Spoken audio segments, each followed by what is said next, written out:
Bon, évidemment, le drone est emmené, il n'y a pas trop de vent, donc il devrait voler correctement. Donc vous inquiétez pas, je vais vous faire des images de tout le système.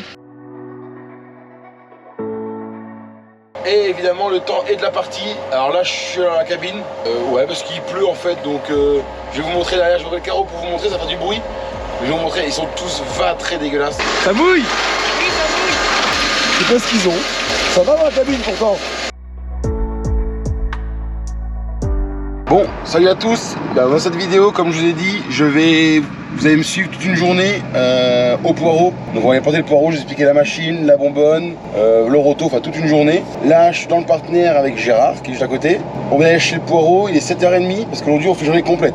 C'est-à-dire que dans 1 heure, on va planter jusqu'à ce soir. De toute façon, c'est la dernière journée, il faut qu'on finisse la totalité du poireau. Donc j'ai à tout péter, j'en ai une 35 ici et j'en ai 30 et quelques encore au frigo. En nombre de plants, on va vous calculer, hein, 70 caisses par quasiment, je pense que c'est un peu plus de 2000 plants par caisse, je crois, ou à peine. Donc je vous laisse calculer. Et donc là, on repart au garage. Les machines sont déjà attelées parce qu'on a planté hier, on ne les a pas dételées, à part le 6100 qui est attelé au pulvé. Et donc après, on part au champ et je vous explique tout le fonctionnement de la machine. Bon, donc là, il est 8h, on est au garage. Et Valentin est parti avec le 6,90 à la planteuse. On va chez le voisin faire le plein de fuel. Simplement, c'est que ma cuve est vide. Ils vont venir aujourd'hui refaire le plein. Mais moi, j'en ai besoin ce matin. Donc, comme c'est mon voisin, on a la carte pour passer tout le temps. Et en plus, c'est ouvert parce que j'ai les voitures. Donc là, on va faire le plein du John Deere. Alors, je filme pas parce que c'est pas chez moi, évidemment. Et après, normalement, direction le champ. Moi, Gérard est déjà parti. Parce que la bonbonne qui est normalement derrière là n'y est plus. Donc, il a commencé les bonbonnes comme il y a du retard hier. Il n'avait pas fini le deuxième champ qu'on a commencé, il n'a pas passé de bonbonne. Donc il est parti commencer et nous on fait le plein et on s'en va au champ. Enfin quand les ouvriers vont arriver, on s'en va tous au champ avec les 3 tracteurs, la voiture. Et après c'est parti pour une longue journée en espérant la finir.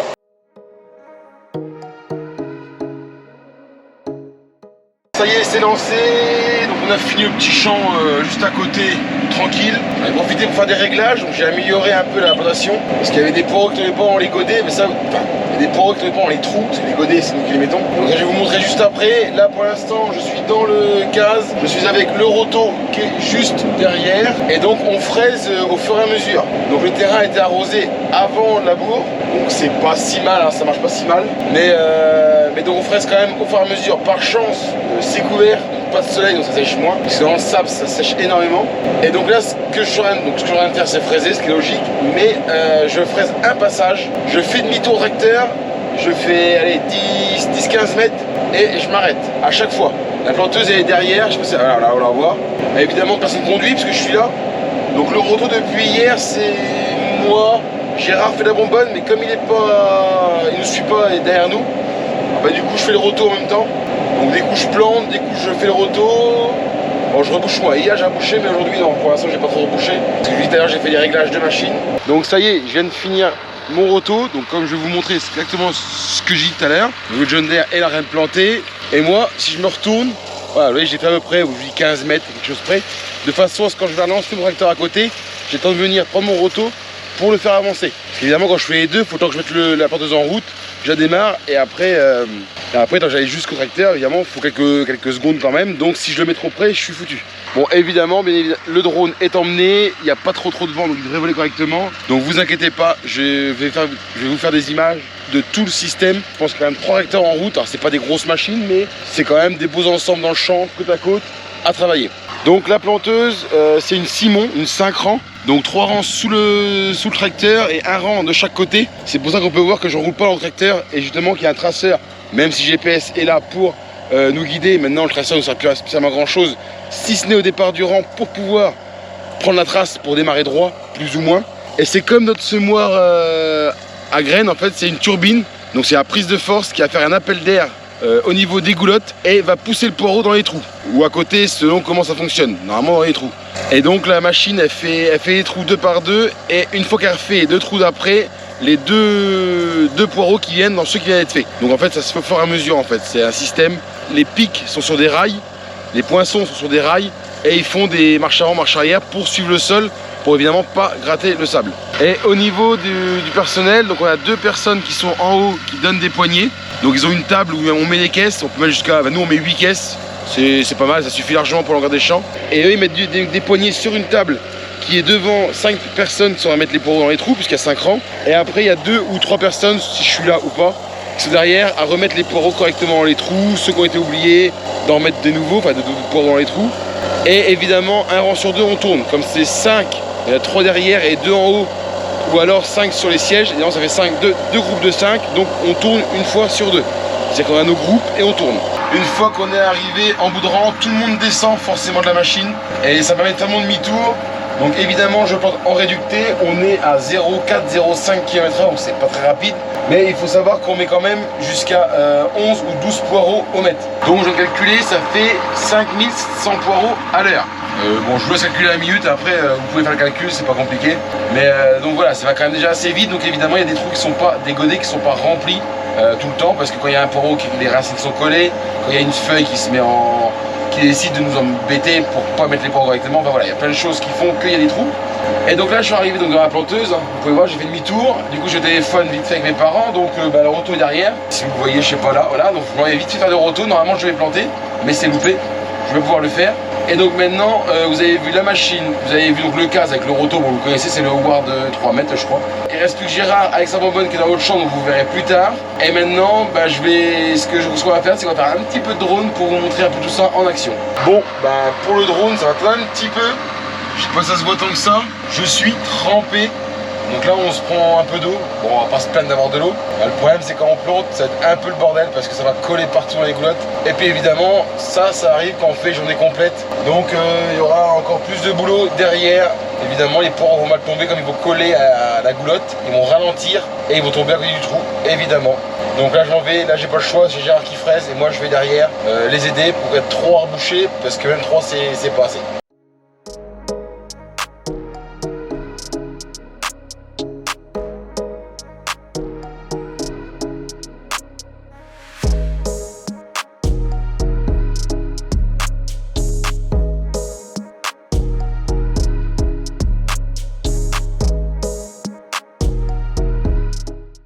Bon, on avance tranquillement l'après-midi, donc là on a quasiment fini le champ. On va peut-être pas faire toutes les pointes parce que vu ce qui reste de poireaux, de toute façon, il va pas y avoir assez pour l'autre champ. Donc on va sûrement pas s'embêter à faire la petite pointe du bout que je vais bien me faire chier à venir arracher avec la machine. Et évidemment le temps est de la partie. Alors là je suis dans la cabine, ouais parce qu'il pleut en fait, donc je vais vous montrer derrière, je vais ouvrir le carreau pour vous montrer, ça fait du bruit. Mais je vais vous montrer, ils sont tous très dégueulasses. Alors moi aussi je suis mouillé, peut-être pas tant que ça. Et bon j'ai fini de faire le roto parce que Gérard il fait la bonbonne. Voilà, il y a tout un micmac pour qu'on arrive à se suivre parce que là on va se changer de champ, on va plus loin, donc Gérard faut qu'il nous suive. Et à mon avis il va pas avoir le temps de finir, il va finir sûrement à la fin. Et puis bon, je suis patron, je pense que ce que je vais dire c'est que le GPS il déconne un petit peu, donc je préfère rester dans la cabine à surveiller le GPS qu'il n'y ait pas de problème plutôt que de dire je vais pas me faire tremper. Non, je rigole. Je veux pas dire que j'aime pas me faire tremper, ça me dérange pas. Au moins dans le spot aux carottes, ça me va très bien. Ça mouille. Oui, ça mouille. Je sais pas ce qu'ils ont. Ça va dans la cabine pourtant. Bon, je vais quand même éviter parce qu'ils sont loin derrière. Là, je peux te faire un échange de place ou pas?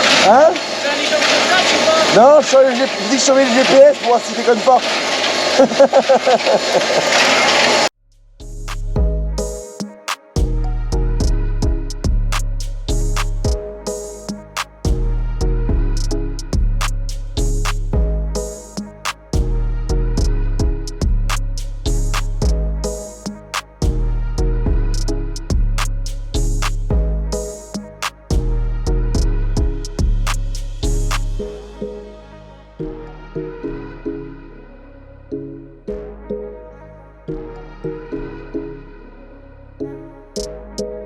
Bon, ça y est, t-shirt de ressortie, il refait beau, on a même chaud, enfin pas tout le monde, mais donc c'est reparti dans la changer de champ, donc dernier champ de la saison qui va être fait.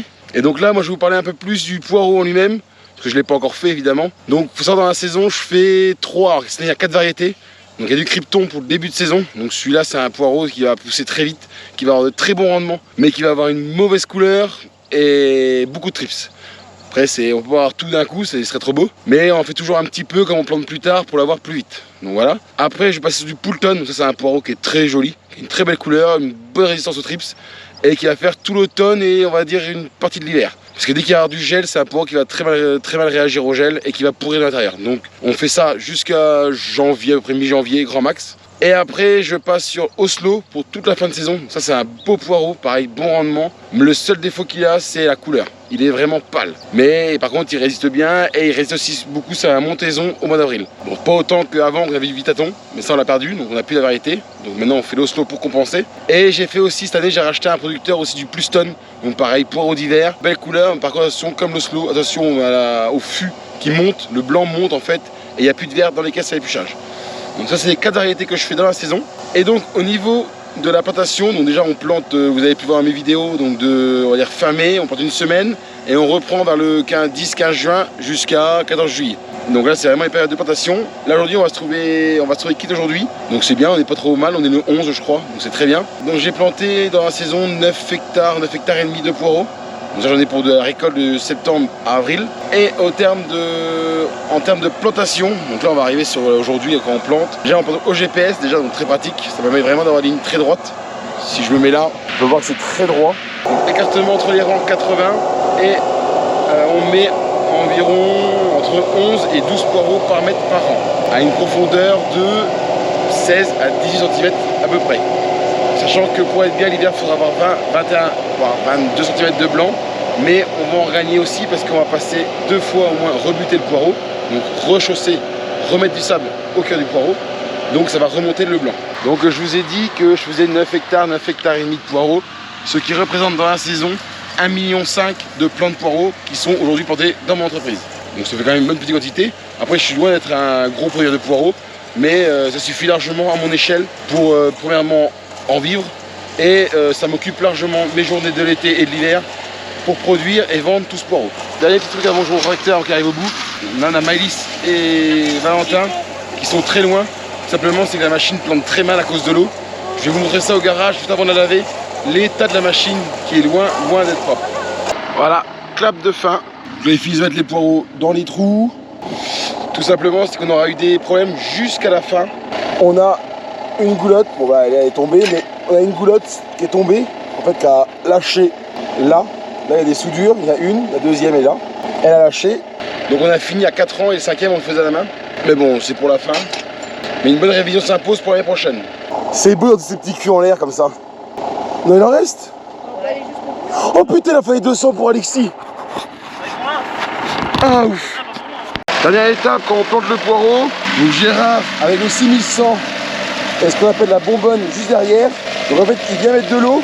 Donc c'est une rampe de 5G. Et en fait il vient mettre de l'eau sur le poireau pour que les racines soient prises dans le sable. Donc c'est une cuve de 1000 litres.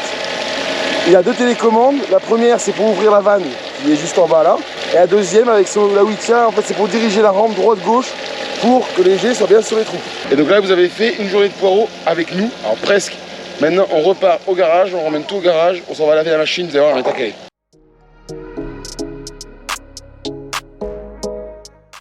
De retour au garage, donc il reste 2 choses à faire pour être quitte du poireau, enfin 3 mais on part que 2. C'est laver la machine, je vais vous montrer les dégâts que peut faire l'eau quand on plante. Regardez, rien que les godets. L'épaisseur de terre qu'il peut y avoir. Alors c'est pas le plus important, le sable dans les godets. Le plus important c'est sur les clapets, ici, et surtout dans les goulottes. Parce que les goulottes après se referment dans le fond, je pense que vous arrivez à voir. Et quand la terre se colle contre les goulottes, le passage évidemment se rétrécit et résultat, et ben, le poireau ne passe plus, tombe mal et du coup il tombe pas dans le trou. Là sur la table, regardez la couche de sable, de terre qu'il y a là-haut. Et après, bah, tout là, vous voyez tout ce qu'il y a à nettoyer. Voilà un peu de la machine, en plus qu'il a plu que ça colle. Donc Alexis et Valentin, comme tous les soirs, vont laver la machine. Et ce soir encore plus parce que vraiment c'est fini. Donc là ils doivent vraiment nettoyer vraiment de fond en comble, qu'il n'y ait plus rien dessus. Et en même temps aussi sur la masse, parce qu'elle a frotté par terre ce midi. Parce qu'en fait je l'ai baissé pour aller manger, je l'avais baissé, Alexis n'avait pas vu, il est reparti comme ça. Donc il a tout rempli. Donc il faudra passer un coup de cachet dessus pour qu'elle soit propre. Parce que là c'est pareil, on va avoir des clés, je sais pas si on la mettra de l'année. Sauf si j'ai l'ambition de mettre le pulvé sur celui-là tout l'été. Mais je sais pas, je suis pris à la partie parce qu'après il fait aussi les enrouleurs avec la barre à trous devant. Donc je sais pas encore comment je vais m'y prendre. Donc on va voir, pour l'instant il nettoie tout, on étale tout et on verra par la suite comment je fais.